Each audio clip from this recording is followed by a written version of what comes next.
SM recording studio खोरी पाकर। रोई रोई कहेले बजनिया माई तोहर दुआरिया हो।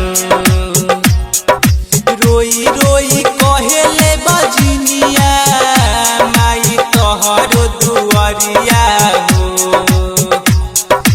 आसरा लगाई आइल बानी माई तोहर दुआरिया हो। आसरा लगाई आइल बानी माई तोहर दुआरिया हो। रोई रोई कहेले बजनिया माई तोहर दुआरिया हो। रोई रोई कहेले बजनिया माई तोहर दुआरिया हो। आसरा लगाई आइल बानी माई तोहर दुआरिया हो। आसरा लगाई आइल बानी माई तोहर दुआरिया हो। रोई रोई कहेले बजनिया माई तोहर दुआरिया हो।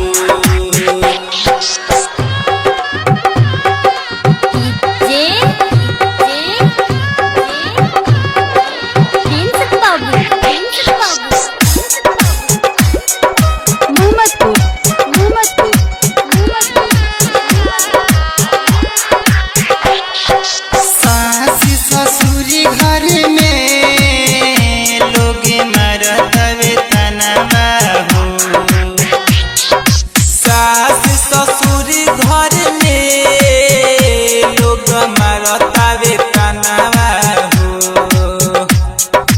इहे सुनी सुनी मने करे माई खाली जहरवा हो। इहे सुनी सुनी मन करे माई खाली जहरवा हो। रोई रोई कहेले बजनिया माई तोहर दुआरिया हो। रोई रोई कहेले बजनिया माई तोहर दुआरिया हो। आसरा लगाई आइल बानी माई तोहर दुआरिया हो। आसरा लगाई आइल बानी माई तोहर दुआरिया हो। रोई रोई कहेले बजनिया माई तोहर दुआरिया हो।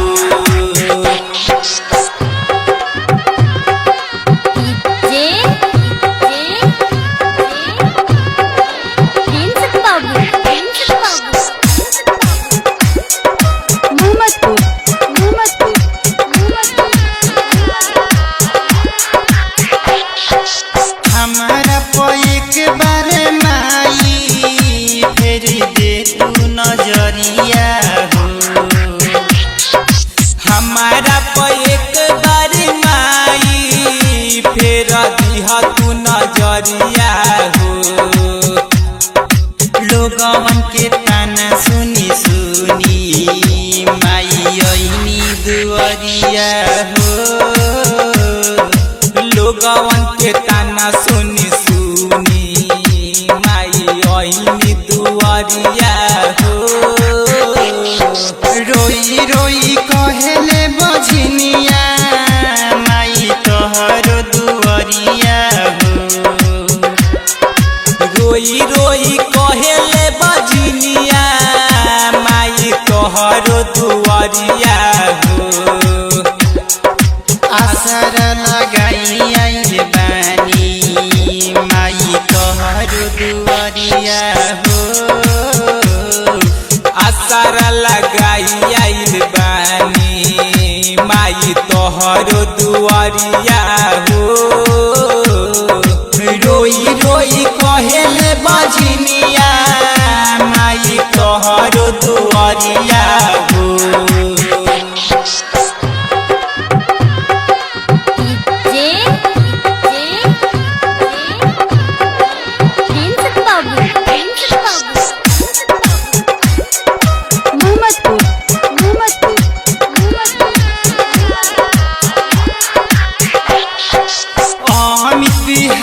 दोष देखी माई लिखता भजनवा हो।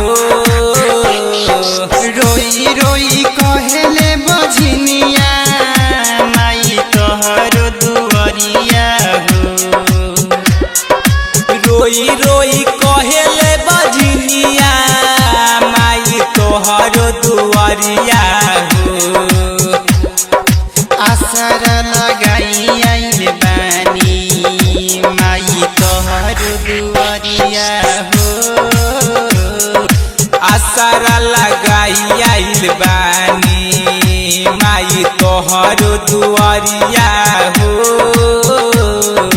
रोई रोई कहेले बजनिया माई तोहरो दुआरिया हो।